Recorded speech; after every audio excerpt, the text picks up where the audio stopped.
Salve, salve, galera do canal Arena Apologética. Tudo bem com vocês? Iniciando hoje mais uma programação com muito amor, compromisso para vocês. Bem, hoje nós vamos falar sobre uma questão bem interessante, o marxismo. O marxismo, para quem não sabe, é umas ideias, conceitos que foi elaborado por nada mais, nada menos do que Friedrich Engels e Karl Marx. E aí é fundamentado na ciência, na comprovação científica. Todavia, nós temos o professor Luciano Firmino, que acredita que o marxismo pode ou tem influenciado na religião, na teologia, no cristianismo, enfim. Então, para melhor esclarecimento, nós vamos convidar agora, depois da vinheta, o professor Luciano Firmino. Ou, digamos, será que o marxismo trouxe pontos bons para a teologia que nós temos hoje ensinadas nas academias? Ou não? Ou será que o marxismo simplesmente trouxe pejorativismo, trouxe negativismo, foi uma influência ruim que desencadeou pontos traumáticos para a teologia?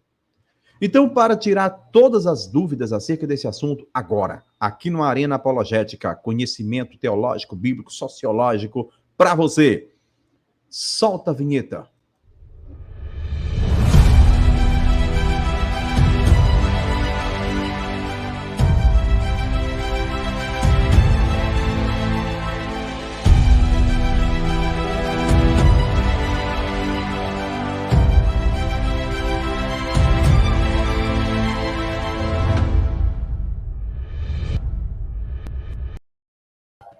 Boa noite, querido professor Luciano Firmino, tudo bem? Boa noite, Elton, a paz do Senhor, a paz do Senhor a todos, boa noite a todos que estão acompanhando a live, aqui é o canal Arena Apologética. Desde já, meu muito obrigado por essa oportunidade e que nesse assunto a gente venha aí entender alguns pontos que talvez não ficou bem entendido, baseado na nossa geração, né, que foi muito influenciada por uma doutrinação esquerdista por mais de 30 anos. Então, nós iremos aqui, tá, com a permissão de Deus, fazer uma abordagem antimarxista. Então, vamos ter uma abordagem sociológica, histórica e teológica e também, principalmente, filosófica no que diz respeito ao antimarxismo. Então, talvez suas ideias sejam um pouco, digo assim, os que estão me assistindo, não me referindo a pessoas específicas, mas a audiência como um todo. Talvez alguém imagine que o marxismo ou o socialismo, né, que é mais comum usar esse termo socialismo, tá, seja adepto a alguma variação, vertente dessa cosmovisão. Então, eu agradeço desde já essa oportunidade e daqui a pouco eu vou fazer uma introdução para você que talvez não entenda nada, venha entender, para depois a gente complementar aqui de acordo com a oportunidade. Maravilha. Eu já quero dizer, gente, que eu vou fazer perguntas interessantíssimas a fim de nós conhecermos mais essa questão de marxismo, de socialismo, de esquerda, de direita, qual foi a influência disso tudo na nossa teologia. Será que as igrejas hoje têm um comportamento em decorrência da influência do marxismo? Tudo isso agora. Bem, eu já quero pedir ao convidado... Não, primeiramente, eu quero falar com você que está nos visitando. Deixa eu ver quem está comigo hoje aqui. Yara Coelho. Deixa eu ver mais quem. Paulo César, Will 777, Renata Nogueira. Tafona na Bíblia. E aí uma Tafona já está dizendo que comprou uma bermuda para no dia do debate com o pastor José Luiz, o caçador de... Maria Andrade, caçador de TJ. Cíntia Fernanda, seja bem-vinda ao Arena Apologética. É minha esposa. Minha esposa. Esposa? Aí, boa noite. Boa noite, muita paz. E Kaline Rita Irene. Boa noite e a paz. Eu quero, nesta ocasião também... Bem, beleza, estamos aí nós. E aí eu te pergunto, gente, esse barulho aí, eu vou fechar seu microfone enquanto eu falo, porque tá muito barulhento. Tá, fechar. E na sequência, se você for falar, você liga. Bem, eu quero fazer uma pergunta, e a minha pergunta é o seguinte. Querido professor Luciano Firmino, defina para nós de uma forma simplória, a fim de que o nosso público.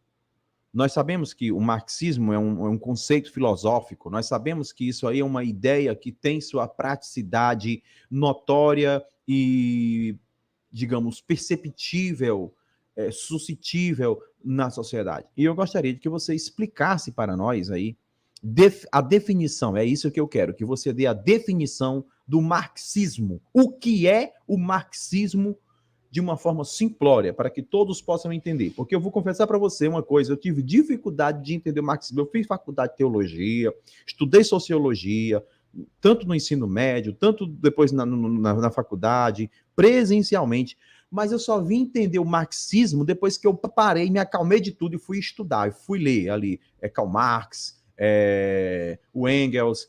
Então, foi nesse ponto. Então, explique para o nosso público, para que não fique dúvida alguma. Vou dar só uma mexidinha aqui na minha câmera, porque tá aparecendo minha cabeleira, não. Aê, agora eu fiquei bonito. O que é marxismo? E explique isso para nós, querido professor Luciano. Muito bem, meu querido amigo e ministro Elton. Bem, o marxismo, ele tem diversas definições, tá? E quando a gente faz uma pergunta, o que é interessante porque o nosso espírito, ele busca a essência do objeto a ser estudado, tá? Obviamente que hoje nas universidades, quando qualquer professor, principalmente de história, usa o termo o que é história, o que é filosofia, o que é marxismo, o que é política, ele não está preocupado em conhecer a essência, a natureza do objeto, do ente, do assunto estudado, tá? Porque geralmente os acadêmicos, ao fazer essa pergunta, eles usam um escopo chamado ideológico, tá? Mas, como eu sou filósofo, então eu me preocupo muito com o que é realmente a natureza das coisas, tá? Então, hoje aqui eu vou definir de uma forma simples, mas que não vai fugir do que a academia diz. Porque se eu tivesse passando para vocês uma definição de marxismo que não fosse o que é realmente posto em prática, eu estaria aqui falsificando informações. Então, nós que fazemos academia, nós que nos preocupamos com informações, documentações, não podemos ser tendenciosos com o nosso ponto de vista. Haja vista, eu acompanho aqui seu canal, Elton, e eu vi recentemente terraplanista aí e um professor de hebraico, ambos caíram numa armadilha ideológica, né, onde se admite, por exemplo, o defensor, só estou dando um exemplo de quem acompanha um canal e para te dar agora a informação do que é o marxismo. O terraplanista X disse que o terraplanismo tem um design. Não, peraí. O terraplanismo não tem nenhum design, porque o design pertence a uma doutrina do design inteligente. E o design inteligente não professa a teoria ou a mitologia da Terra plana. Então, a sua argumentação não é uma argumentação da essência, e sim da ideologia, tá? Só para vocês pegarem um ponto, se fosse em um outro tema. Bem, no nosso tema, quando eu pergunto o que é o marxismo, eu realmente estou preocupado com a natureza do assunto, com o nome real. Então, se você for pesquisar, você vai encontrar dentro da academia de livros, tá? Eu vou pegar aqui uns 4 livros ou 5 e mostrar a vocês, tá? Para depois vocês pesquisarem. Bem, o que é o marxismo, afinal de contas? Bem, o marxismo é um sistema coerente de pontos de vista científicos sobre as leis gerais que regem o desenvolvimento da natureza e da sociedade, sobre o triunfo de uma revolução socialista e as vias para a edificação do socialismo e, posteriormente, a consequência disso é o comunismo. Ponto. Mas pode também ser definido, tá? Porque existem autores que definem de outra forma, como, por exemplo, o marxismo é um sistema ideológico, apenas isso.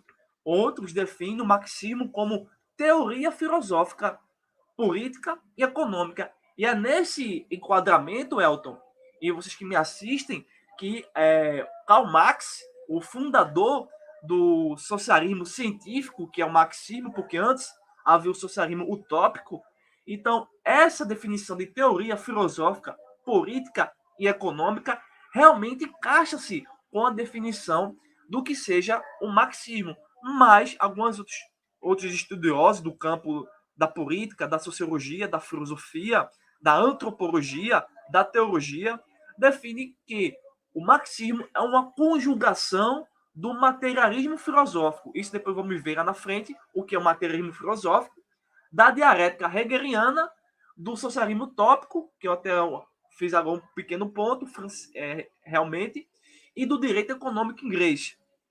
Mas, dentro da minha argumentação, o marxismo que eu vou apresentar aqui a vocês é tudo isso, mas a consequência do que é realmente o marxismo é que o marxismo é mais um tipo de religião.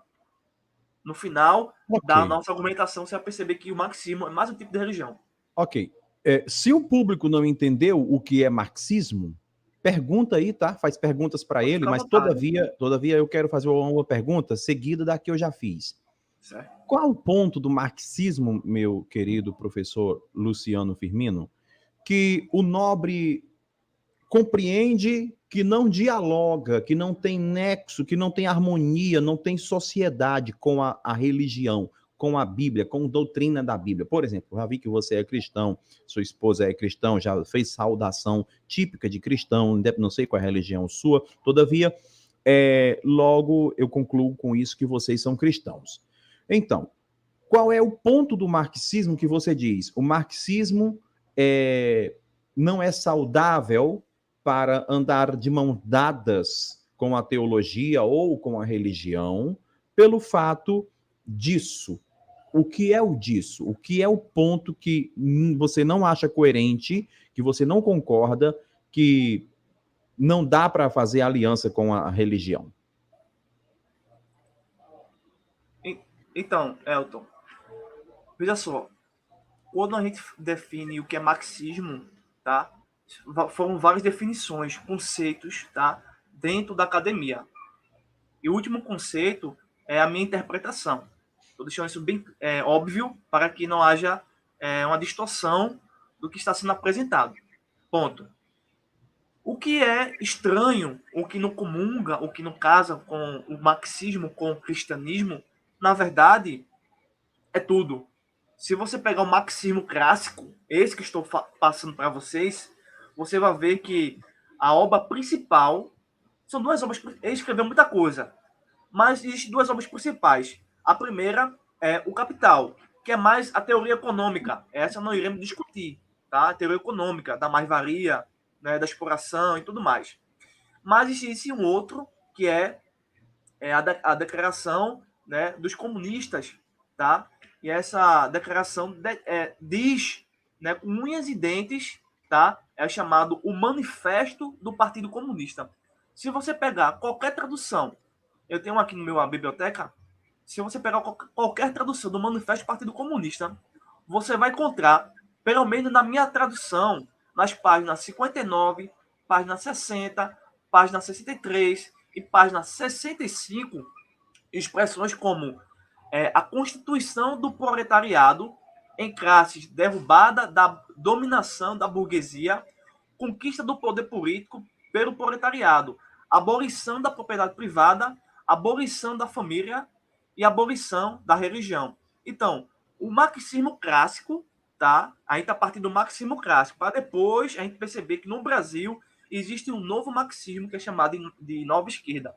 No marxismo clássico, é dito com. Assim, não tem como esconder.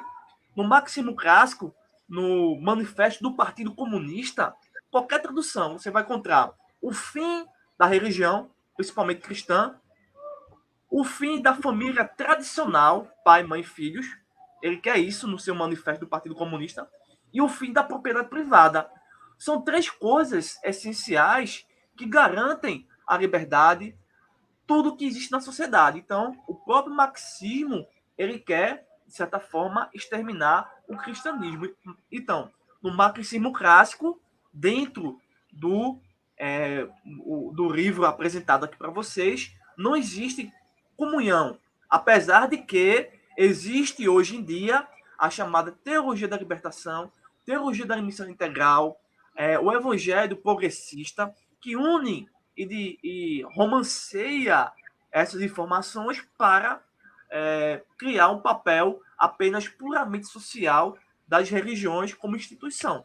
Aí, nessa perspectiva, Elton, eles encontram uma argumentação, como eu disse a vocês, ideológica. A gente vai perceber que a expressão ideologia era muito importante quando a gente vai entender a filosofia por trás do marxismo, porque o marxismo, ele, como eu disse a vocês, é uma religião. Por que é uma religião? Você pode falar, mas Luciano, você está dizendo que o marxismo é uma religião? Por quê? Porque se você perceber toda a vida de Marx, e principalmente nesse livro, o Manifesto do Partido Comunista, tá? Você vai perceber que é desejo de Marx e de todo o marxismo clássico destruir a propriedade privada de diversas formas, por exemplo, influenciando, mudando o comportamento, atingindo o psicológico, o emocional e assim por diante. Observação que tem hoje grupos, inclusive no nosso meio, por isso que o tema é a ameaça do comunismo e o fim da igreja. É por isso que nas igrejas evangélicas, principalmente as neopentecostais, existe muita influência dessa nova interpretação que é dada ao marxismo. Ok. Porque, para eles, acham que tem uma certa comunhão. Ok, eu quero que você defina para mim qual é o envolvimento da ciência, qual é o envolvimento da religião e qual é o movimento da teoria marxista. E se você interpreta como teoria, né? Não sei. O envolvimento da religião. Qual é o envolvimento desses três elementos que eu ora citei: marxismo, ciência e religião, né? E como que eles se contrapõem um ao outro? Essa é a minha pergunta. Então, deixa eu ver se eu compreender a sua pergunta. Veja só. Se você está com dificuldade, deixa eu refazer. Por exemplo, digamos que o marxismo seja um universo. O universo social, o universo que vai trazer ali uma ideologia para a economia. E digamos que a religião seja um outro universo. O universo da fé, o universo do abstrato, o universo de Deus, onde também possivelmente pode desencadear aí, por exemplo, alguns vícios de comportamento que eu chamaria de superstição. Então, eu falei do universo marxista e o universo religioso. E o universo cientista, que tudo tem que ter uma comprovação para que seja fatidicamente real, aceito, necessário uma comprovação científica, entende? Então, qual é a diferença desses três, entendeu? Marxismo, religião e ciência. Eu queria que você falasse se tem como eles combinarem, ou digamos, em partes eles combinam, até que ponto eles podem ser interessantes. Você acha que o marxismo, diante dessa pergunta que eu fiz, é totalmente irrelevante? Será que o marxismo não trouxe um equilíbrio para a teologia? Então, responda essa pergunta, levando em conta a associação desses três elementos. Perfeito, perfeito. Muito bom a pergunta. Faz a gente aqui refletir, né, bastante sobre a problemática do marxismo. Bem, se a gente considerar o que é ciência, não no ponto de vista da pós-modernidade. A pós-modernidade é ao utilizar a ciência de forma nenhuma, nenhum teórico do nosso tempo, que é pós-moderno, acredita que a ciência, tá? Século XXI, nenhum cientista pós-moderno acredita que nenhum ato, nenhuma descoberta científica conduz à verdade. Ponto. Mas se nós tivéssemos, no período moderno, século XIX para trás, todos os modernistas, principalmente pela influência do iluminismo, vão dizer que a ciência era capaz de descobrir a verdade por meio da razão.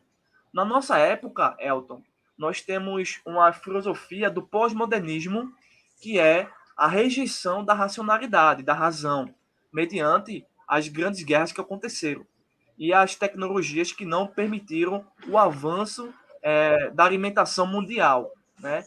E o marxismo, nesse meio termo, aparece como uma ideologia, tá? O marxismo é uma ideologia. Então, como ideologia, ela foge dos padrões racionais. se você fizer uma análise profunda realmente nos livros marxistas, tá? Ela vai fugir da realidade. Mas A realidade... desculpa eu interromper na sua resposta, mas você não acha que um idealismo ele pode ter uma ação prática notória? Por exemplo, a ideologia, quando ela é descartada ainda no campo das ideias, é apenas uma ideologia. Mas quando uma ideologia passa a influenciar a praticidade de um comportamento social no sentido holístico, no sentido global, que eu quero falar, é coletivo, e isso deixa de ser uma ideologia meramente, porque passou a influenciar o comportamento do pai, o comportamento daquele que vai acordar cedo, vai comprar o pão, o comportamento daquele que pensava que era dessa forma e não é. Então, eu queria que você comentasse sobre isso. Entende? Fica à vontade. Tá bom, certo, tudo bem. Então, só complementando aqui o que eu estava raciocinando, quando você fala de religião, veja só, nós que somos cientistas da religião, eu tenho uma pós-graduação em ciência da religião, todo cientista da religião, qualquer professor de universidade, qualquer um que seja, ele vai dizer que qualquer organização religiosa é uma religião. Testemunho de Jeová é uma religião. E por isso que quando ele faz dados do IBGE, ele não faz distinção como nós fazemos distinções, tá? Como seita, né? Testemunho de Jeová é uma seita, não é uma exata religião cristã. Eles não fazem isso. O IBGE não se preocupa com isso. Ele não usa teologia para fazer essa análise. Então, no ambiente do mundo religioso, tá? Ele não é dicotômico, né? Separado do cosmos físico, né? Senão iríamos caminhar para o demiurgo, né? Para uma heresia mais gnóstica, né? Que entre o bem e o mal, uma espécie de bem, um aspecto físico e um aspecto mais espiritual, um conflito, mas não é isso. Na verdade, o mundo material reflete bases do mundo espiritual. Então, quando a gente entende o conceito de ideologia, eu vou dar um exemplo aqui. Por exemplo, não sei se vocês já ouviram aquela historinha de Dom Quixote e Sancho Panza. É um personagem, né, da literatura brasileira que ele está em um conflito psicológico e ele sai caminhando com seu escudeiro, seu amigo, e vê umas torres, né, que fazem vento, né? É um moinho de vento. E Dom Quixote imagina que esse moinho de vento, tá? Eu estou dando um exemplo para explicar o que é ideologia. Ele imagina que esse moinho de vento é monstros que devem ser derrotados. Então, a visão que ele tem do mundo, do comportamento do moinho, é agressivo, é um monstro, é algo que deve ser derrotado. Aí vem Sancho Panza, que é um amigo dele, diz assim: Ô Don Quixote, você não conseguiu derrotar os monstros porque não são monstros, tá? São moinhos de vento, são equipamentos, máquinas. Aí para não admitir a realidade, para não admitir os fatos, porque a ideologia não trabalha com fatos. É comum. Depois eu vou explicar um pouco mais. Então, o que Don Quixote faz? Não, São Chupança. Não foi os moinhos que se tornaram em monstros, mas foram os monstros que se tornaram em moinhos. Então, um ideólogo que vê uma sociedade, um comportamento, seja qual for, por exemplo, a ideologia de gênero, tá? Melhor ainda, a ideologia de gênero vê um comportamento sexual X e vai interpretar aquele comportamento sexual não pela via biológica, mas por uma via ideológica, a semelhança de Don Quixote. Então, assim, a ideologia, ela não capta, na verdade, o mundo real, tá? Ela não capta o mundo real. Ela condensa dentro de si, tá? Por quê? Veja só, isso é uma questão mais da epistemologia. Como eu conheço os objetos, uma sociedade, um povo, um caneco, um copo, um país, né? E assim eu não consigo imaginar nada. Eu consigo realmente ter o objeto como objeto. O que acontece? O ideólogo, quando vê um comportamento sexual, político, religioso, ele cria palavras, tá? Inclusive, você vê hoje no Brasil a nova linguagem que está tendo aí como gênero, um gênero, alguma coisa que também esqueci agora, eles estão, em vez de chamar menino, vai chamar meninax, algo desse tipo. Eles vão tirar, né, a definição de feminino e masculino. Por quê? O ideólogo, ele não quer a realidade.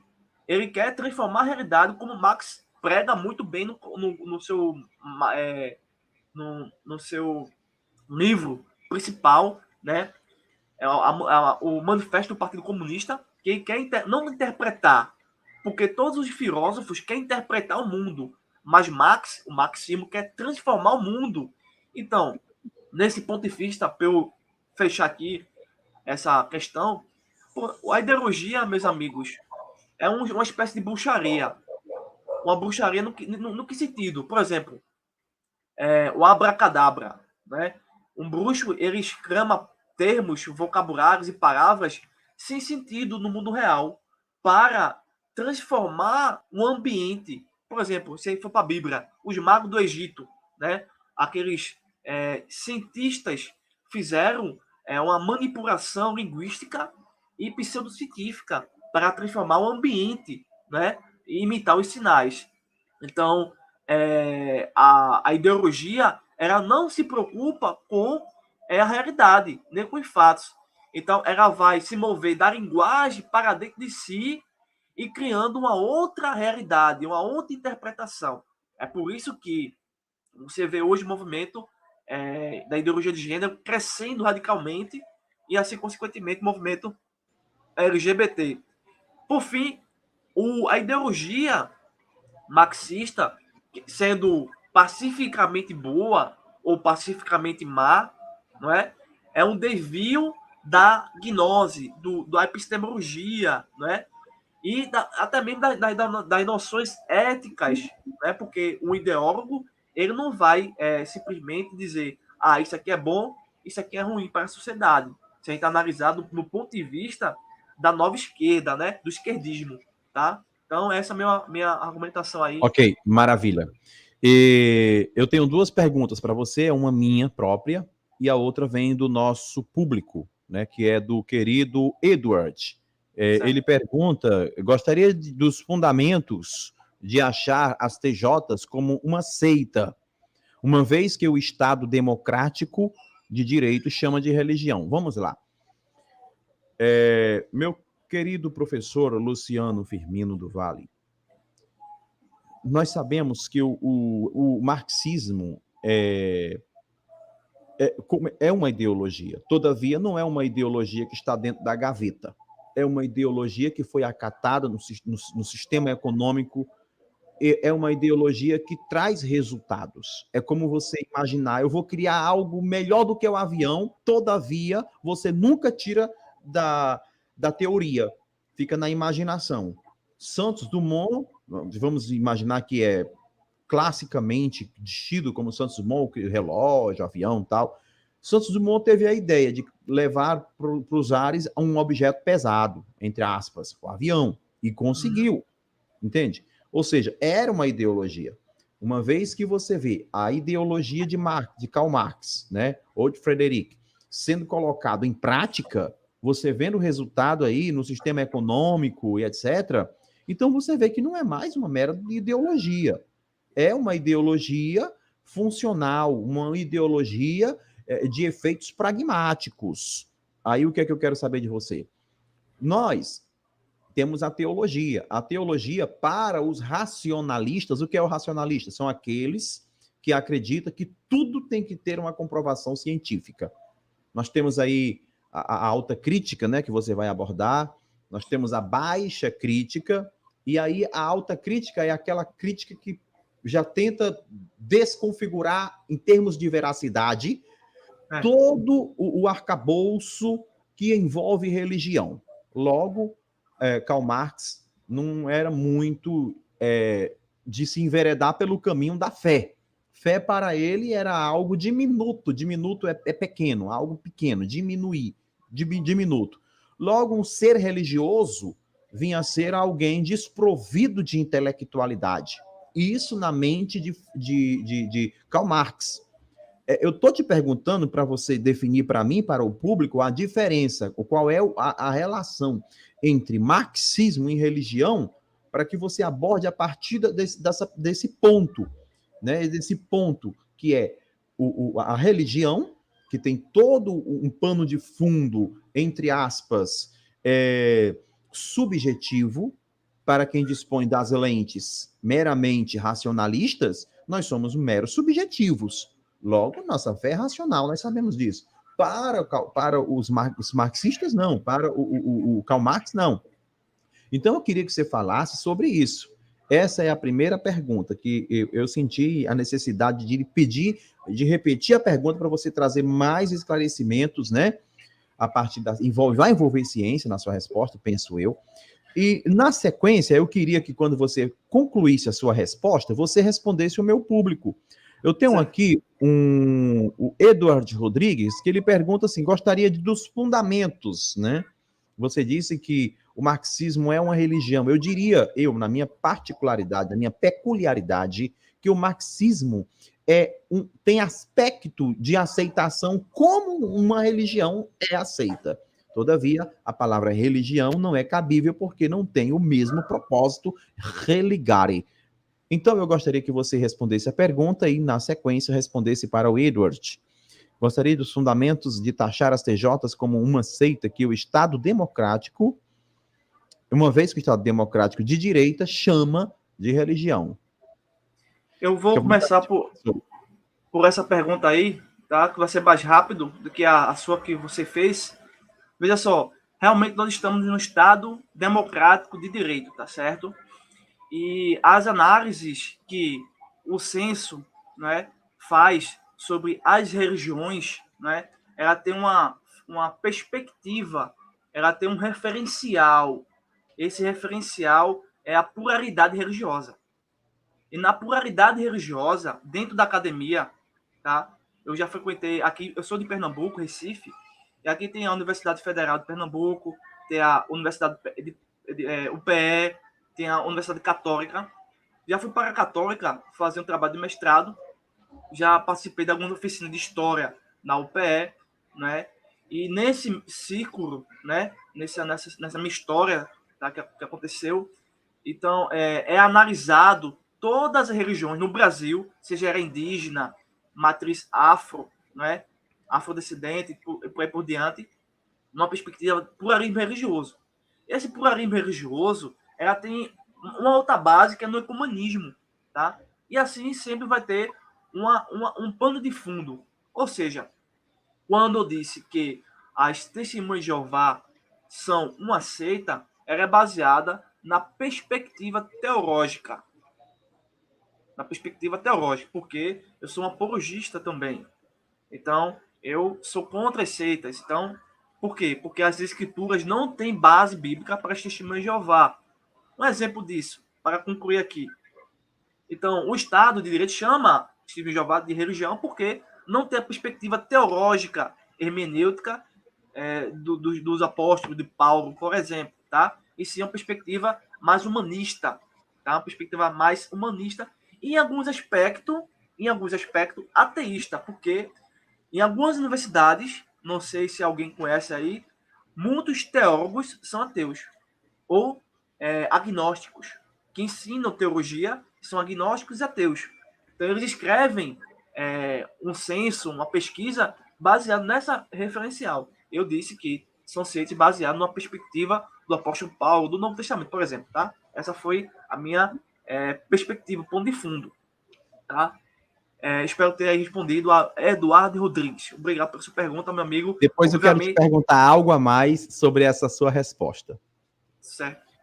Obviamente, não estamos aqui atacando pessoas, né? Estamos aqui dialogando dentro de alguns fatos, tá? Para deixar bem aqui, porque tem pessoas que às vezes interpretam mal, pensam que estamos atacando indivíduos ou organizações, né? Não, esse não é o nosso objetivo aqui. Bem, nossa outra pergunta sobre a ideologia, o marxismo, como se fosse algo benéfico, como se fosse algo científico e que tivesse alguma contribuição, e citou aí como exemplo o avião Santo do Monte, né? Bem, um detalhezinho importante na sua argumentação, que talvez passou desapercebido ou não se lembrou, é que Santo do Monte, ele não partiu de uma ideia Obviamente, ideologia não tem nada a ver com a ideia, tá? Mas é um tipo de ideia. O Santos Dumont, quando desenvolveu o avião, né, ele não partiu de uma premissa, de uma ideia inicial. Ele não se acordou de manhã, eu vou fazer um avião. Não foi isso, não. Ao contrário. Antes do Santos Dumont de Andrade, o Leonardo da Vinci já havia construído tecnologias capazes de ter uma aerodinâmica, ou seja, de voar. Porém, na sua época, não havia as possibilidades científicas, tá, para projetar o avião. Era bem provável que, se houvesse mais descobertas científicas na época de Leonardo da Vinci, o avião já fosse desenvolvido antes do Santos Dumont de Andrade. E ao usar esses fatos aí, tá, embutido dentro de um marxismo ou de um socialismo, né, ou como se a ideologia conduzisse alguma etapa, né, desse processo, eu trago aqui a memória. Obviamente não vou me aprofundar aqui nesse fato que eu vou trazer, o que aconteceu com a Rússia. A Rússia, na profecia de Marx, porque eu digo também que o marxismo é uma religião, porque o Marx fez uma profecia, a profecia de que os trabalhadores iriam causar revolução, destronar os capitalistas e fundar o Estado comunista. Já em 1917, a revolução na Rússia, você vê que a Rússia era o menor país desenvolvido, não era um país capitalista. Quando Lenin assume o poder, né, naquela revolta, né, dos bolcheviques, né, a Rússia não era capitalista, ela estava ainda no feudalismo. Então, esse marxista forçou a todo custo aquela sociedade, né, aí tem os campos dos gulags, e todos nós sabemos, forçou aquela sociedade a se render ao marxismo, e você viu que realmente não funcionou. Não teve como funcionar. Tem um aqui, deixa eu pegar rapidinho, aqui, ó. Aqui vai explicar depois, quem puder comprar, essa parte que eu contei a vocês está aqui, ó. O comunista exposto, Kratos Koze, ele foi um policial, tá, um agente do FBI durante 16 anos. Ele aqui traz, acho que aqui dá para ver melhor, né? Ele traz aqui informações precisas, principalmente da Revolução Russa, e demonstrando que aquele empenho dos líderes da Rússia não tiveram êxito, criando assim a chamada melhor sociedade. Então, assim, quando você vai realmente para a história, obviamente, vou repetir, minha análise é uma análise não marxista, porque se não análise marxista, eles vão dizer que não houve realmente o comunismo. E se não houve o comunismo, tá? Se não houve o comunismo, eles vão dizer porque o Lenin, o Mussolini, o Stalin fizeram errado. Ou seja, eles vão, ao mesmo tempo, acusar os seus próprios líderes de que não fizeram certo, mas vão segurar uma profecia que não deu certo. É como os testemunhos de Jeová. A volta de Cristo, tá? E eles acreditam nisso até o dia de hoje, muitos deles. E Jesus não voltou, mas eles existem, como os adventistas, por exemplo, também fizeram uma profecia, não aconteceu. Ainda assim, continuam caminhando em profecias que não dão sentido. Por isso que o marxismo é um tipo de religião diferente das outras, tá? Porque ela tem um livro, que eu já mostrei para vocês, né, o Manifesto do Partido Comunista, e tem algumas profecias. Então já estamos formando a peça do tabuleiro. Ok. Certo? Ok, maravilha. Querido, agora deixa eu regressar um pouco aqui, retroceder, na verdade, né? O querido falou que as testemunhas de Jeová, algumas pessoas até dizem, mas o que tem a ver o marxismo com as testemunhas de Jeová, né? É verdade, o tema aqui, mas você tocou no assunto. E quando você toca no assunto, você te prepara para segurar o peso, tá? Te vira, agora não é mais comigo, é contigo. Você disse que as testemunhas de Jeová não é uma religião. E isso me força a lhe perguntar, como teólogo, o conceito de religião. Eu queria que você, a partir da etimologia do termo religião, você decifrasse para mim ou se é cabível ou não é cabível, a partir da etimologia, compreender as testemunhas de Jeová como religião. Por favor, explique-se para nós aí, para o público das testemunhas de Jeová, por que as testemunhas de Jeová não é uma religião, e você sempre olhando para dar a resposta para a etimologia religião. Certo, então, como eu disse, se eu partir dessa perspectiva religião, no que nós temos hoje no ambiente no Brasil, não é? Religião, nós vamos ver que o termo religião não tem, vamos dizer assim, ferramentas capazes de distinguir o certo e o errado. Nós aprendemos que qualquer manifestação religiosa é uma religião que alguém pode realmente frequentar. Isso é tranquilo, tá? Obviamente, dentro da perspectiva dos cientistas da religião, do sociólogo, de um professor de filosofia, as testemunhas de Jeová é uma religião, tá? Só que se você usar as escrituras que estão acima da Constituição, de mim e de você, as testemunhas de Jeová, como organização, são aceitas. Uma base precisa disso é o que está em João capítulo 1. Porque as testemunhas de Jeová vão dizer o seguinte, que Jesus é uma criatura, ponto. Mas se Jesus é uma criatura, qual é o sentido religioso que eu tenho? Nenhum. Eu vou cultuar alguém que não é Deus? Não faz sentido. Então, perde-se a própria etimologia nesse ato. Mas, se eu quiser, assim, ao mesmo tempo, criar uma pequena defesa, vamos defender a testemunha de Jeová. Não. Mas Jesus é uma criatura e é um Deus menor. Agora, as testemunhas de Jeová são uma religião, mas uma religião politeísta. Aí o negócio complica. Por isso que se eu partir de uma análise etimológica da religião, sem as escrituras, né, é o que acontece o seguinte, para fechar aqui. Quando eu analiso uma sociedade, uma cultura, uma religião, uma política, e pego esses elementos, tá, e julgo as escrituras, vai dar tudo errado. Agora, se eu pego as escrituras e julgo a cultura, julgo a política, a sociedade, a civilização, a religião, aí sim eu consigo entender por onde eu posso caminhar. Mas, de acordo com a teologia, ela aceita. Mas, de acordo com a sociologia, né, é uma religião como qualquer outra. Entendeu? Bem, então, quando eu falo. entendi. Só para terminar aqui. Quando eu citei assim, testemunho de Jeová, foi para explicar alguns pontos do assunto. Né? Porque, por exemplo, eu citei aqui bruxaria, eu citei São Chupança e o seu personagem, o amigo dele, entendeu? Só para explicar os pontos, né? Porque às vezes a gente tá mais. Entendeu? Maravilha, querido.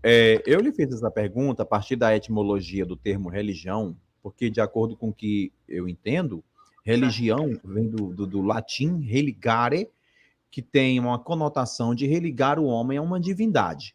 Então, qualquer segmento que tenha o propósito, até os umbandistas, de ligar o homem a uma divindade, é tida como religião a partir desta ótica bem científica. Logo, as testemunhas de Jeová é chamada pelo Estado como religião porque eles estão levando em consideração não a teologia, porque a teologia é uma peculiaridade de cada segmento. Nós temos várias teologias. Isso. Nós temos a teologia de grupos que se autodeclaram pentecostais, nós temos a teologia de outros que se autodeclaram tradicionais, outros que se autodeclaram, enfim, tem várias ramificações. Então, teologia é algo à parte. Teologia é aquilo que vai estar em poderio de uma religião. Quando ele fez a pergunta, foi tendo em mente que a palavra religião vem de religare. Então, as testemunhas de Jeová é uma religião. Agora, na minha perspectiva humilde, posso até estar equivocado. Todavia, eu quero continuar lhe fazendo uma outra pergunta. Eu vi que você é bem focado realmente nessa questão do marxismo. Aí nós vamos ter aí as ramificações, ainda que sejam pejorativas, mas temos esquerda, comunismo, direita. Eu gostaria que você definisse de uma vez por todas para o nosso público, para não haver mais dúvida. A partir de hoje, você vai ficar sabendo o que é esquerda, o que é direita. Eu queria que você explicasse para nós, como um filósofo e sociólogo, as diferenças, né? Cada um no seu quadrado, de forma que todos possam entender. Nós temos aqui um público bem acadêmico, mas também temos um público que não é acadêmico. Então, eu queria que você explicasse para nós o que é, por exemplo, o socialismo, o comunismo, o capitalismo e o que mais? Esquerda e direita. Queria que você explicasse isso para nós.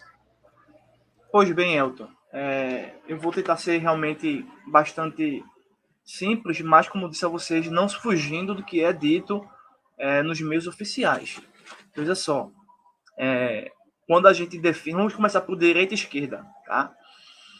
Quando a gente define o que é direita e esquerda, isso depende do momento histórico, depende muito do ambiente histórico. Por exemplo, no Brasil, direita e esquerda é uma coisa, Estados Unidos já vai ter uma variação, se for para a Europa, uma outra variação, dependendo também do tempo. Mas aqui no Brasil, por exemplo, nós vamos aí ter o que? O seguinte, do lado esquerdo, nós vamos ter o socialismo progressista, tá? E do lado direito, nós vamos ter pelo menos duas vertentes. E dessas vertentes, elas vão se ramificando, tá? Por exemplo, no lado direito, nós temos o conservadorismo e a turma dos libertários, tá? A diferença entre conservadorismo e libertários, de uma forma muito assim simples e fácil de entender, é o seguinte: por exemplo, o conservador, ele não quer uma mudança, e toda mudança é acontecida aos poucos, porque ele tem um certo cuidado para que essa mudança não prejudique as instituições que ele tanto quer que preserve, porque essas instituições, como a religião, por exemplo, elas beneficiam a sociedade. E o conservador também, ele quer a propriedade privada defendida para todos os cidadãos, tá? Já os libertários, eles querem também isso, mas difere-se um pouco no sentido de que eles querem, por exemplo, a propriedade privada, tá? Idêntico ao conservador, mas também querem o livre mercado, tá? Ou seja, por exemplo, nós temos hoje o capitalismo, tá? O capitalismo que foi, vamos dizer assim, conduzido pelo movimento calvinista, tá? Haja vista que a ideia de trabalho era defasada mediante o catolicismo romano, né? Porque eles não viam o trabalho como dignidade e glorificação a Deus. Então vieram os calvinistas e disseram, não, o trabalho glorifica a Deus. E aí eles nutrem o capitalismo, inclusive tem até um livro escrito sobre isso. Então, eles vão fazer tudo isso para que o capitalismo fique vivo, tá? E no aspecto esquerdista, né, nós temos os progressistas, tá? Que eles vão se dividir em partidos, né? PT, PCdoB e tudo mais. Mas geralmente o que vai definir um seguidor da esquerda não é exatamente o ódio à religião, tá? Esse é o marxismo novo, marxismo atual, tá? O marxismo recente, né? A nova esquerda. Eles vão se preocupar com minorias.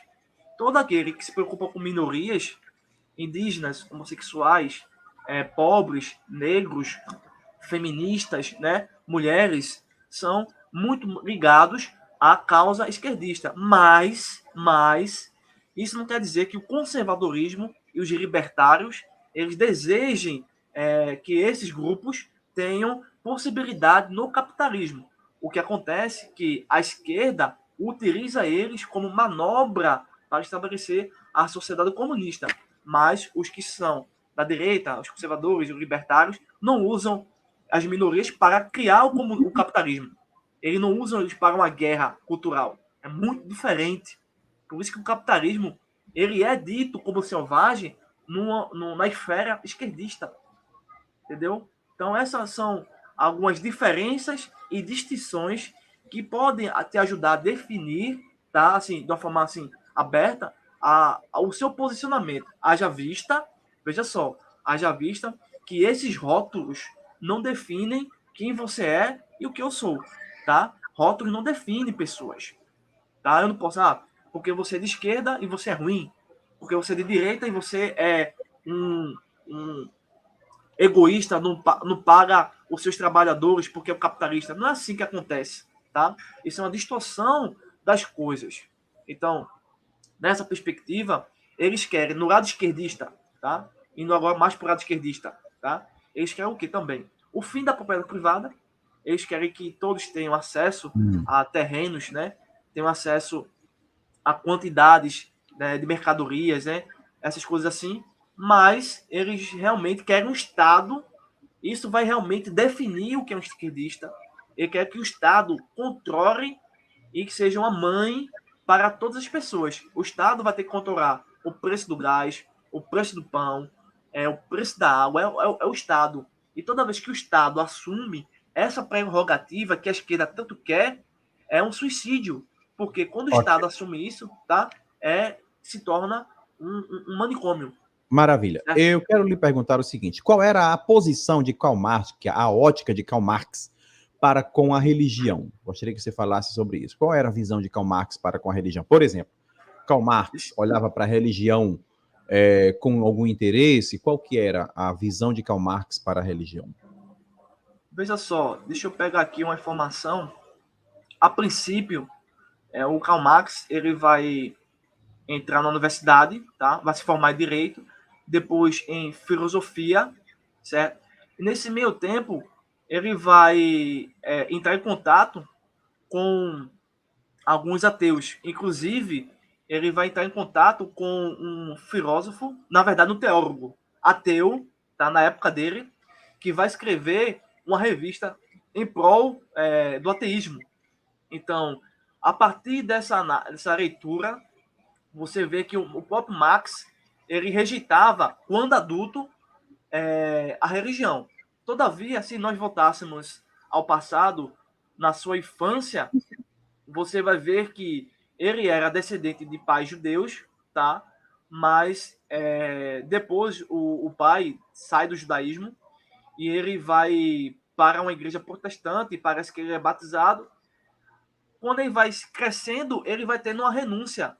É tanto que ele vai entrar em contato com alguns outros filósofos, tá? Principalmente deixa eu pegar o nome desse rapaz, um tal de Bauer, né? E o Bauer dizia que, de qualquer modo, é um demônio muito cruel que se aposta de mim sempre que subo ao púlpito e eu sou forçado a render-me a ele.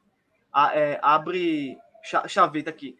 Referindo-se às conferências realizadas na universidade em que Bauer mencionava, segundo suas próprias palavras, como professor ateísta, mesmo com proibição desse tipo de aula. Fecha colchete. Então, o Marx, na sua idade adulta, ele vai, basicamente, ele vai devoltar-se ao materialismo histórico, né? A filosofia materialista, né? Ele vai retirar o próprio Deus da explicação. Por que acontece? Marx ele tem contato com Hegel. Hegel disse que o desenvolvimento da história, o que faz a história ter um ato, ter uma dinâmica, o que faz a história, o que faz você se acordar todo dia. Hegel dizia que era um espírito. Alguns não sabem se esse espírito era o próprio Deus, uma divindade, uma espécie de gnose. Não se sabe hoje, ninguém sabe o que era isso que Hegel estava dizendo. Mas Marx pega essa análise de Hegel e diz que não é espírito, e sim a própria matéria. A matéria é que conduz, né, todos os atos. Então ele vai aí divinizar a matéria, né, como aquilo que explica todos os processos sociais. O casamento, a morte, o nascimento.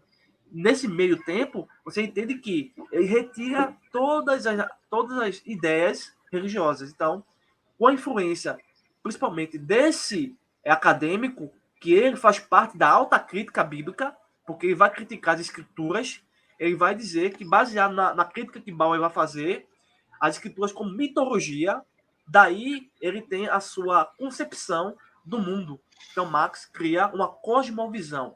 E essa cosmovisão como eu disse a vocês, né, eu estou aqui tentando explicar, que não é só uma teoria econômica, uma teoria filosófica, mas também é uma doutrina religiosa que o Marx faz. É por isso que ele conquista tantas pessoas, principalmente no ambiente da teologia da libertação, da missão integral, do cristianismo progressista.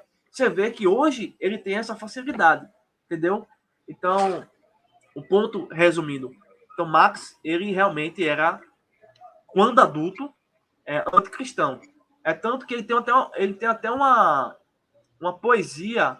Deixa eu ver só essa poesia. Só para finalizar, essa poesia, ele diz aqui a sua.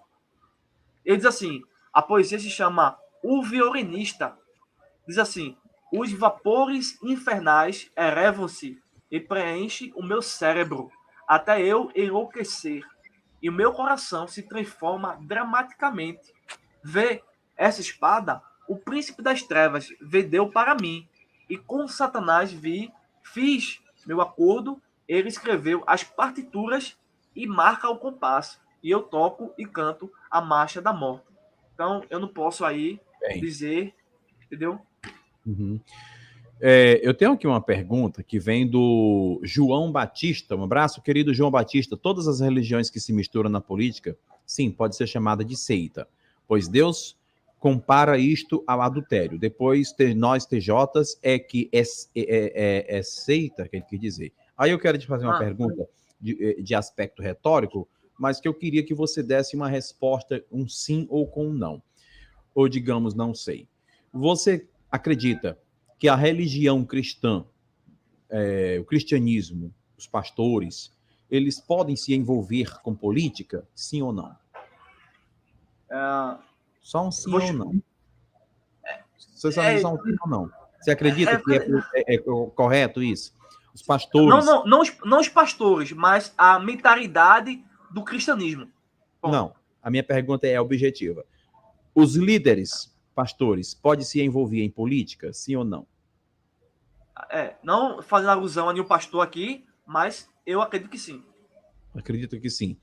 Pois, para João Batista da Silva, ele disse que todas as religiões que se misturam na política se pode ser chamada de seita, pois Deus compara isto ao adultério. Depois nós, TJs, é que é seita.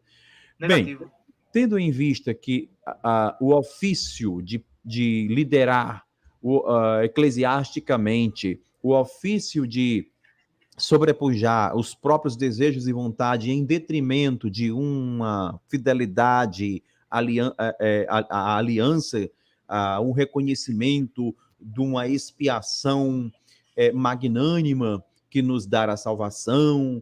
Então, não seria exclusividade o ofício de um homem que vive para servir a Deus, ao invés de se misturar, como usou bem a expressão aí o João Batista, com as ideologias políticas e tudo mais, correndo o risco de desencadear outros interesses e até mesmo avareza, ou enfim, outras ideias que não sejam típicas ideias para comportar na mente de uma autoridade eclesiástica.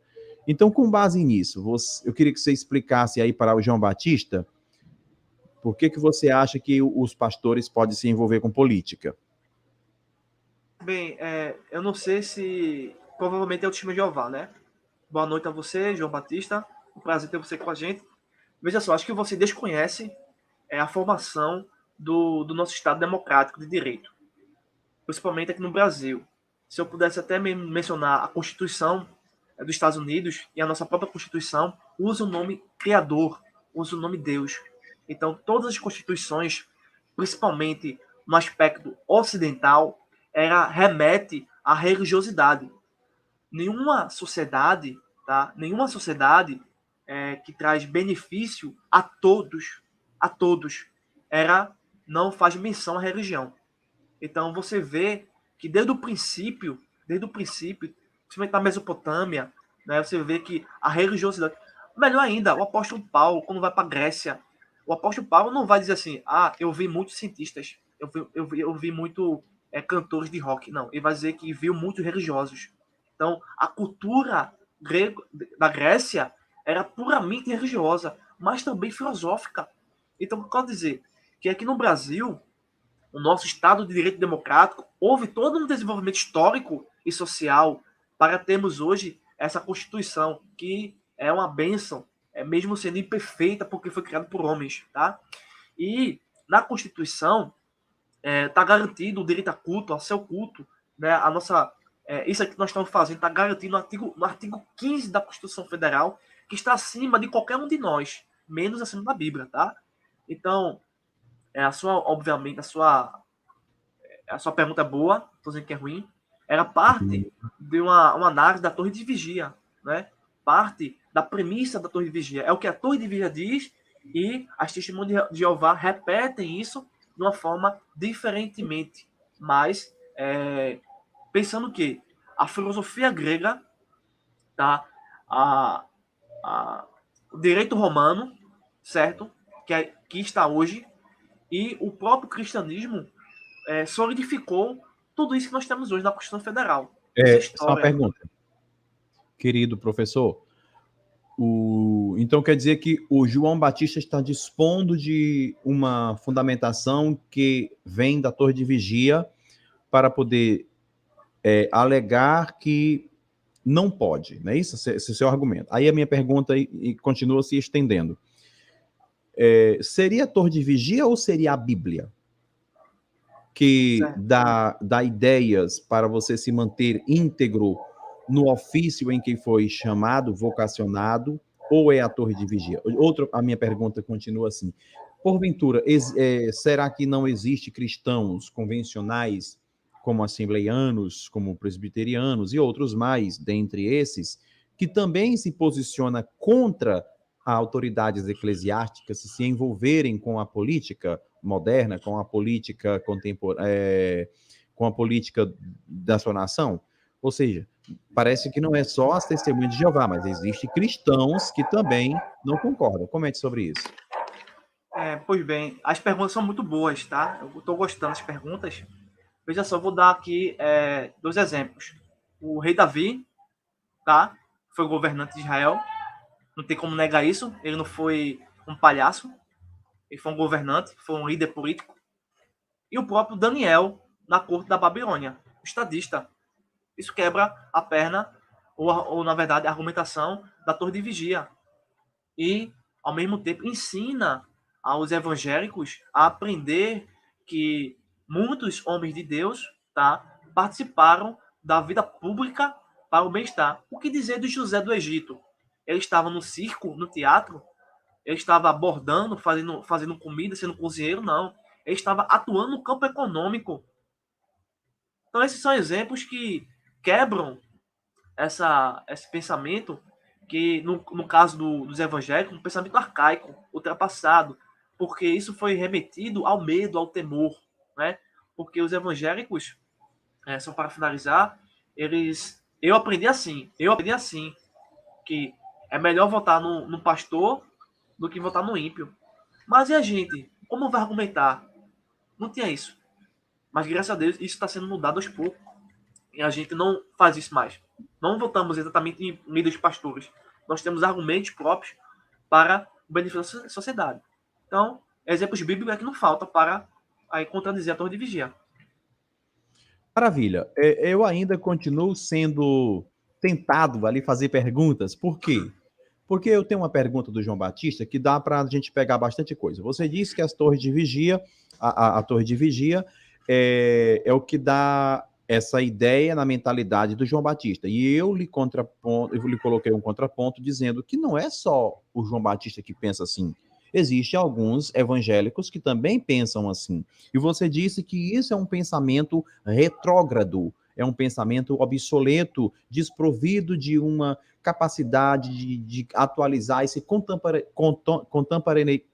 de atualizar na realidade. Depois eu vou falar essa palavra, tá, gente?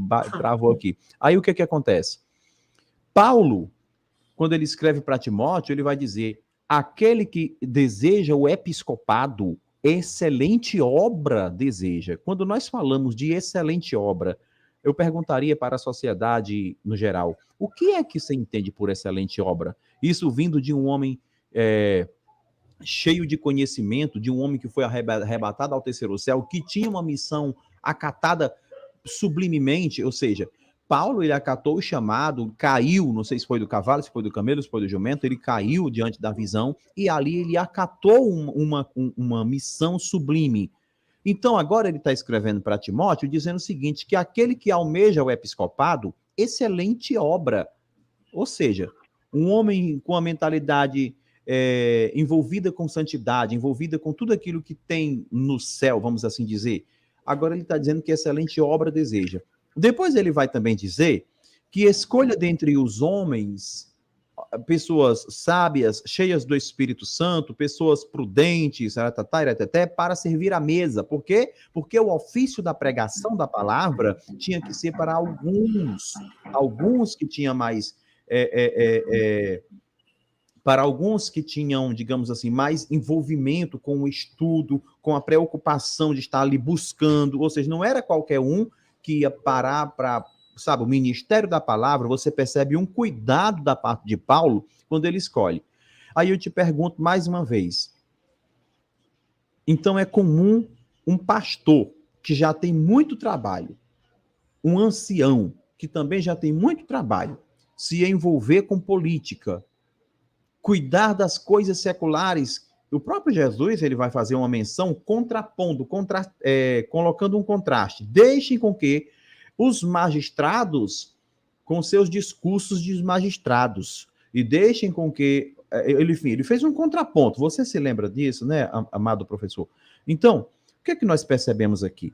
Percebemos um cuidado de Paulo, uma preocupação de Paulo para aquele que vai lidar com a missão, com a imbuição de ensinar o evangelho, de ensinar a sã doutrina.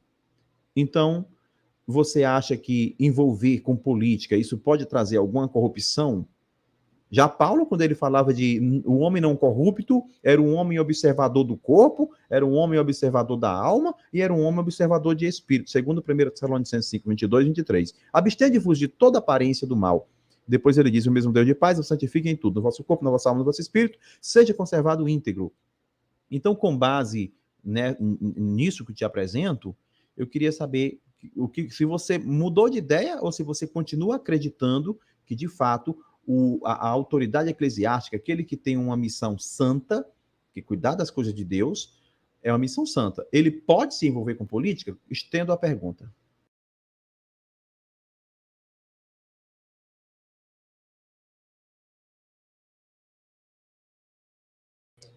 Seu microfone está desligado, querido. Perdão. Tranquilo, essas coisas acontecem aqui no Arena. É ao vivo, né? Ao vivo. O seu argumentação, ele não está diretamente conectado à vida pública, né? Ao chamado, em termo política, né? A trabalhar com política, né? Com a sociedade, né? Civil, tá? Não está conectado a isso, sim, numa esfera mais religiosa, né? Mais de crença. Todavia, duas coisas importantes devem ser ditas aqui. Primeiro, todos os profetas do Antigo e do Novo Testamento, apóstolos também, eles imaginavam que o Messias seria um líder político. Um líder político que iria salvar o povo de Israel, livrar do jugo romano ou de uma nação, né? E dessa perspectiva, criou-se toda uma inimizade com o Herodes, né? Com outras até seitas judaicas, com medo de haver uma guerra sangrenta, né? Tanto que Paulo, ao escrever, né, muitas cartas, ele não vai dizer assim para que nós fôssemos diretamente, né? Tá? Ele não era a extensão de Paulo. Cada carta tem uma intenção, tem um propósito, né? Para criar comunidade a princípio. A hermenêutica, como você bem sabe, a hermenêutica, ela vai dizer assim, cada carta, ou epístola, foi escrita com um propósito para a primeira comunidade. Daí, tem um exercício mental para interpretar para a nossa comunidade. Porque estamos em uma cultura diferente, certo? Não estamos no Império Romano. E o que eu quero dizer com isso é que uma vez que Jesus era um líder político, e porque eu sou pré-tribulacionista, acredito que ele vai reinar fisicamente em Israel por 1000 anos e tudo mais, Paulo, ele de forma nenhuma nega a possibilidade de um cristão, como você, como eu, né, ou de um religioso qualquer, ser alguém na vida pública, ser um político, né, um prefeito, etc. Isso não aconteceu no Novo Testamento não porque era proibido, não porque era ruim, mal, diabólico e tudo mais, mas porque a igreja estava em fase de perseguição. Você vê que a igreja já começa sendo perseguida. O próprio Cristo já foi perseguido desde que nasceu, por ser considerado um líder político. Vieram três magos, né?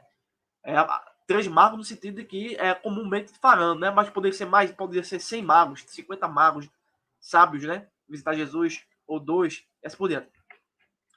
Então, por ser uma igreja perseguida, não haveria espaço, né, para a ascensão de algum na sociedade. Se houve casos assim, é um caso muito raro, tá? Nesse período do primeiro século, por exemplo. Inclusive, até o apóstolo o apóstolo João, vai ser conduzido à ilha de Patmos, onde estão os piores da sociedade. Então, a igreja sempre foi perseguida pelo Estado, naquele sentido. Mas, em hipótese nenhuma, houve aí uma rejeição à ascensão política. Uhum. Olha, eu quero dizer, querido professor Luciano, que eu estou muito feliz com a sua participação aqui no Arena, tá? Seja muito bem-vindo, sinta-se parte da casa. Você vai voltar mais vezes, né? Se você quiser. Certo. Agora, para um debate, tá? Você está convidado para um debate. Eu quero responder o querido David Marques. David Marques, é impressão minha ou o entrevistador é a favor do Estado teocrático? Então, bem que eu amaria essa ideia. Como eu queria que isso fosse verdade. Eu queria que fosse o próprio Deus agindo, mas não tem como, isso é impossível. Isso não faz parte, para você que é a favor do teocracismo, eu sinto muito em dizer isso, não é possível, tá? Porque Deus, ele sempre contou com o humano. Eu lembro que eu fiz a correção de um livro para a glória de Deus, de um determinado escritor, e ali ele falava sobre o divino humano, e isso me chamou a atenção.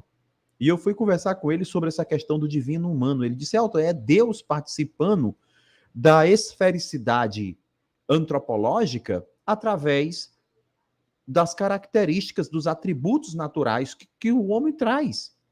Então, é impossível, é tanto impossível que nunca existiu um Estado teocrático. Nunca existiu. Deus sempre contou com reis, Deus sempre contou com Adão, Deus sempre contou com Moisés, Deus sempre contou com Abraão, mas isso é uma utopia linda. Se tem uma utopia que é bom de se ter na memória, porque ela traz, ela traz impressões boas, ela traz algo bom para o nosso entendimento como pessoas envolvidas com Deus. Como seria bom uma teocracia? Claro que seria bom.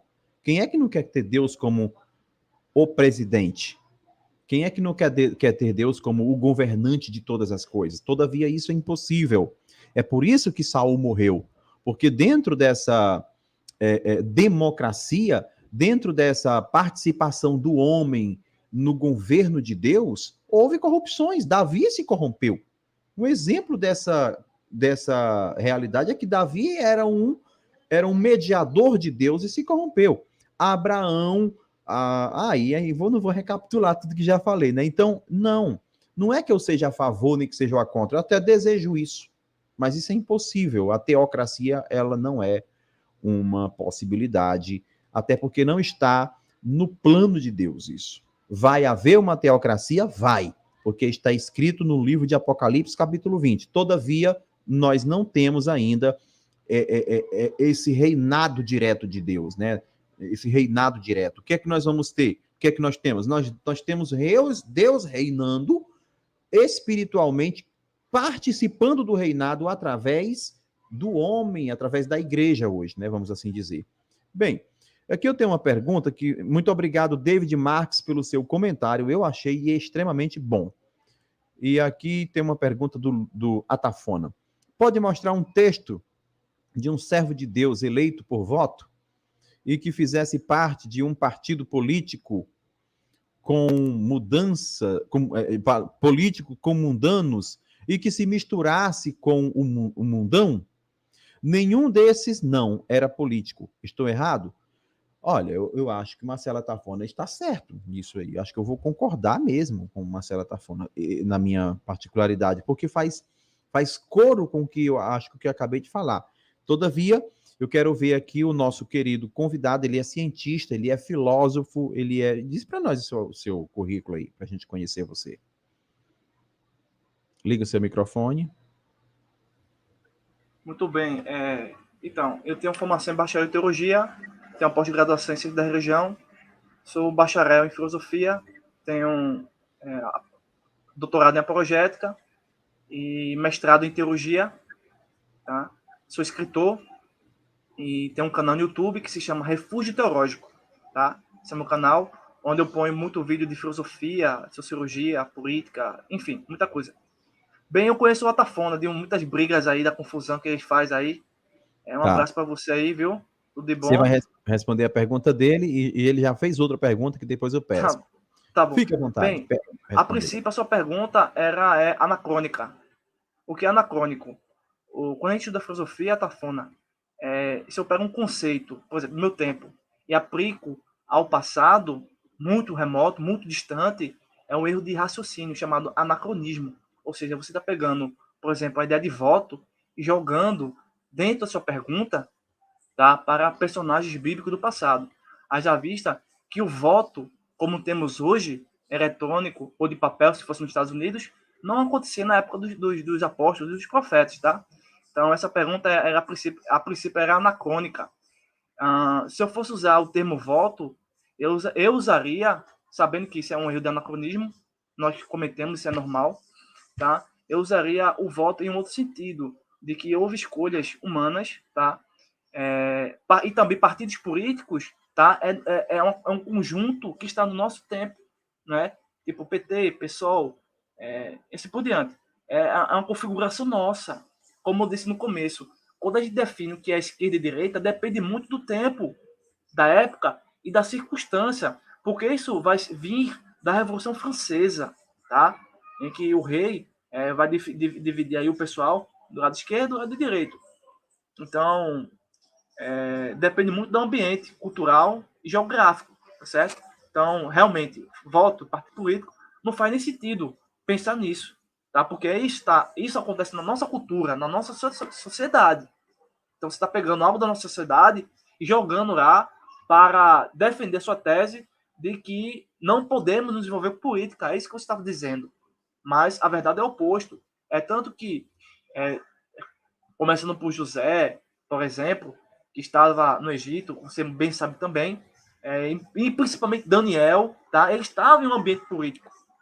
Tá? Podemos dizer isso por quê? Porque a cultura tem uma cultura religiosa e tem uma cultura civil e política, social. Entendeu? E assim, a política vai vir mais da Grécia, né? Da polis, né? Da de polis, né? Da democracia, vem tudo da Grécia, entendeu?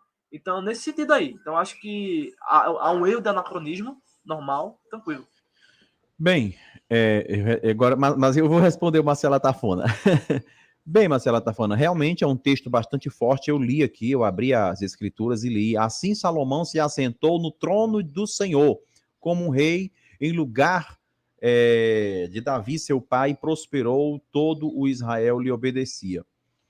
Olha, eu diria que Deus tem a sua vontade permissiva. É a vontade permissiva imperando numa proposta teocrática. Eu diria assim, Marcela Tafona. Porque o que aconteceu com Davi?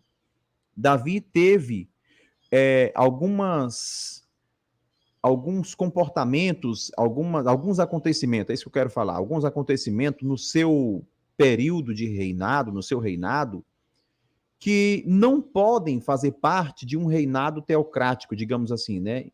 Porque Deus não cometeria erros no seu reinado, Deus seria o mais perfeito dos reis. Deus não pode permitir com que o seu reino venha a ser maculado por qualquer fragmentação de pejoratividade.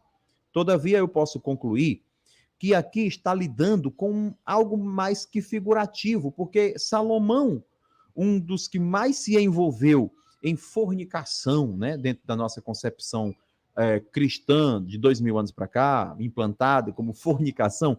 Então, Salomão foi o que mais se envolveu com mulheres, bebeu vinho e etc. Apesar de que teve também uma missão sublime que Davi não podia, que era construir o templo. O templo não podia ser construído por qualquer um. Mas logo Salomão também não se assentou no trono do Senhor, literalmente. Aqui é uma forma de dizer que ele foi empoderado de assumir responsabilidades, enfim. Para isso tinha os profetas, né? Você tinha o rei, você tinha os profetas. O rei reinava. O profeta era a língua de Deus, era a boca de Deus na terra. Então, eu vejo sempre a participação do homem na vontade de Deus. É o divino humano, né? Não estou refutando Marcela Tafona, tá, gente? Mas eu estou aqui colocando um contraponto dentro do texto que, se você analisar de uma forma simplória, sem levar em consideração todo um contexto, de fato você tem uma forte tendência a compreender um teocracismo. Logo, aqueles que estavam envolvidos em um governo de aspecto teocrático, que com certeza teve um governo com aspecto teocrático, Davi foi um, Salomão foi um, Saul foi outro também, né, que foi o antecessor de Davi. Então, nós tivemos, sim, governos com aspecto de teocrático, com propostas assim. Todavia, isso não foi porque Deus não erraria, né? Deus não cometeria erros no seu governo, né? É isso, Marcela Tafona. Mas digamos que eu não estou lhe refutando, tá? Vamos voltar aqui. Quer debater comigo se a Bíblia apoia ou não o cristão se meter com política? Olha, um desafio aí do Marcelo Tafona para você. Deus apoia ou não apoia o cristão se envolver com política? Você disse que não. Perdão, você disse que sim, que o cristão pode se envolver com política. O Marcelo Tafona disse que não. E aí você aceita debater? Fala aí no áudio. Liga seu microfone. Nós podemos conversar, dialogar de uma forma amigável, né? Mas assim, esse mês não, porque eu tenho outras lives já programadas no Instagram, inclusive sobre um outro viés do marxismo chamado feminismo. Mas, se for para o próximo mês, a gente pode ver aí alguma possibilidade. Ok? Desculpa. Eu acabei que lendo o chat, quando eu fico rindo é porque eu tô olhando pro chat. Ele não tem como ficar sério. Então, você aceitou debater com a Tafona, é isso? Então, esse mês eu tô ocupado com outras lives, entendeu? Esse mês, né? Só, talvez, se houver possibilidade de tempo também de Altafona no próximo mês. No próximo mês? Maravilha. Gente, o WhatsApp pifou, né? Eu não sei o que foi que aconteceu com o WhatsApp que pifou aí. O Brasil inteiro ficou sem WhatsApp. Nós estamos encerrando essa live. Eu tô com o propósito de fazer live de 1 hora e 30 minutos. E com isso nós vamos encerrar essa live. E é isso aí. O Atafona é um bom debatedor. Você viu, querido? O Atafona, eu não quero debater com o Atafona, não. Elton. É chato ele, pois não. Elton, 2 coisas aqui, só para instigar a Atafona. Sobre política, segundo algumas pesquisas que eu já fiz, tá? As Testemunhas de Jeová apoiaram o nazismo. Inclusive, até Adolf Hitler rejeitou esse apoio. Você veja aí que as Testemunhas de Jeová, naquela época, queriam também política no seu meio. E outra coisa para... Peraí, deixa eu entender. Fala de novo. Antes do querido falar, grave isso aí, que eu quero ouvir isso daí. Já estamos encerrando, mas eu quero ouvir isso aí. Então, Marcela Tafona, realmente, eu tenho que, em parte, concordar com você, Marcela Tafona. Porque Deus determinou leis que matavam aquele que pecasse, aquele que adulterasse.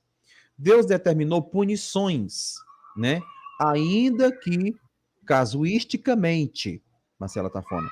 No entanto, tem sim uma certa base. Só eu não quero entrar nessa questão porque ela é muito vaga no sentido de você deixar essa estabilidade. Deus é um teocrata, né? O Deus é o teocrata. Ou seja, não, eu acho que Deus ele impôs isso, ele propôs essa ideia teocrática.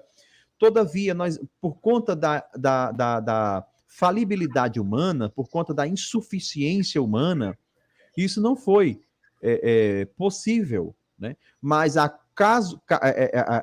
casuisticamente, Deus determinou: aquele que transgredir a lei, morre.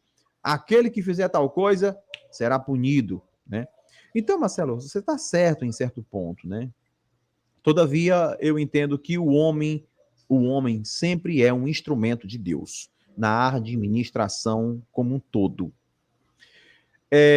Quero debater comigo, a Bíblia apoia ou não apoia os cristãos? Sim, o que você tinha em mente que estava falando agora há pouco. Você disse que as testemunhas de Jeová, foi o que você falou? As testemunhas de Jeová se envolveram com política. E essa pergunta dele é um tiro no pé, como as pessoas dizem, né? Você disse na época do nazismo. Foi o Adolf Hitler, foi? Foi. Mas não foi ao contrário? Os testemunhos de Jeová não foram perseguidos, não morreram? Não. Inclusive, veja só, tem a história, né? Inclusive, acho que foi 7.000 testemunhos de Jeová que reuniram e fizeram um artigo, uma carta, tá? Em apoio à manifestação do nazismo. A pergunta que vem aqui acho que essa pergunta, gente, é melhor vocês perguntarem, porque eu mesmo, eu não tenho tanta informação quanto vocês no que diz respeito a essa questão. Pergunta para ele, quem no nazismo usava os triângulos roxos no uniforme dos campos de concentração? Eu não me recordo do triângulo roxo. Não se recorda, né? Não vou aqui, né? Então, o bicho vai pegar. Vamos aqui, Arena Apologética, David Marques. Elton pergunta se ele sabe ou leu sobre o segredo do judeu por detrás do comunismo. Não conheço a obra, não. Não conheço a obra. Deixa eu ver aqui quem mais. Ku Klux Klan tem raízes na história da formação da Igreja da Assembleia de Deus. Não foi bem uma pergunta, não, né? Nós estamos encerrando. Quais são suas considerações finais? Bem, eu agradeço a oportunidade, tá? Foi muito importante a gente conversar esse tema. É um tema atual e que nós precisamos aí conversar bastante, porque envolve família, igreja, religião, política, sociedade, cultura. Por fim, quero mostrar meu livro, Ateísmo, uma ilusão construída sobre a realidade, tá? Então, a base do marxismo está no ateísmo. Para você entender o que é marxismo, você precisa entender o que é ateísmo. Então, quem quiser, eu envio para qualquer região no Brasil, sem frete grátis, tá certo? Me procura ou procura o Elton para ele dar o meu WhatsApp para vocês. Tá aí uma dica de leitura, tá bom? Obrigado pela oportunidade. Deus continue abençoando a cada um e até uma próxima oportunidade. Muito obrigado, Elton, de coração. Cara, eu que agradeço e parabéns pelo livro, tá? Eu acho muito bonito, admiro isso. Olha, eu já praticamente fiz para os outros, mas eu nunca tive meu próprio livro. Mas se eu tivesse que fazer o que eu já fiz para os outros, fizesse para mim, eu já tinha livro, mas eu não fiz. Mas eu vou fazer. E o meu livro vai bombar de porrada. Por quê? Porque eu vou falar sobre escatologia. O meu livro vai ser sobre o pós-tribulacionismo versus pré-tribulacionismo. Vai encarar? Brincadeira, gente. Bem, e nós encerramos aqui mais uma live, mais uma programação para vocês, com muito amor. Agradecemos a todos aí. O Eric Saô te parabenizo pelo livro, tá? É verdade, Eric Saô, eu concordo. Vou até pescar essa parabenização aí dele. Cadê? Não chegou aqui ainda. Ah, chegou agora. Parabéns pelo livro. Ele te parabeniza, tá? E obrigado pela sua presença aqui no Arena Apologética. Foi um prazer, todo meu, tá? Te recebendo aqui. Não é fácil, né? Você sabe que eu coloco contrapontos mesmo. Eu sou bem chatinho nessa questão. Às vezes, não. Cada convidado tem um comportamento, né? Tem um comportamento. Depende. Isso depende muito. Eu tenho uma forma de conduzir o Arena, que é as entrevistas, que vai depender, né? Nem eu sei. Brincadeira. Então, eu quero lhe agradecer, quero agradecer ao nosso público e dizer para você se inscrever no curso de grego. Em breve eu vou estar postando alguns esclarecimentos de versículo bíblico, vou trazer aqui algumas postagens de grego para vocês. E para você ajudar o canal, gente, ajuda o canal, tá? Vou deixar o Pix aqui baixinho, ó, para você ver, ó. Para você ajudar o Arena Apologética. É um trabalho sério, é um canal cristão, é um trabalho sério. Então, seja um colaborador, um parceiro do Arena Apologética. Nós estamos aí com um projeto de que os colaboradores terão acesso às dicas de grego que eu, professor Elton Maia, estarei disponibilizando link para os colaboradores. Né? Colaboradores. Acho que eu estou pegando o teu negócio aí, colaboradores. Então, eu quero agradecer ao meu convidado, que é filósofo, que é teólogo, e esteve aqui trocando ideia. Se você está chegando agora e não viu a live ainda, volta, assiste do início. E é isso, Brasil. Terminamos aqui. Quer mandar um alô para quem? Manda um alô para tua esposa, para teu filho. Não, eu agradeço aí, um abraço para minha esposa, Cíntia, que está nos assistindo aí, sempre acompanha meus trabalhos nas redes sociais. E agradecer a todos que participaram, tá? E desculpa se não consegui passar todas as informações precisas, mas numa outra oportunidade a gente pode retornar a esse assunto ou outros tópicos. Estamos à disposição. E quem quiser entrar em contato, pode entrar no meu canal Refúgio Teológico. E o meu muito obrigado a todos, uma boa noite, tá? Deus abençoe cada um de nós. Ok, obrigado, Brasil, obrigado, Arena Apologética. E, gente, tá aí o Pixel, tá? Colabora com o trabalho do Arena Apologética. Shalom, Hares Kai Ireneto, Kiriu Jesus Cristo, Adel Faimu, Agapetoi Tufeu. Fiquem todos com Deus. E nós vamos finalizar aqui, chamar a vinheta. Solta a vinheta.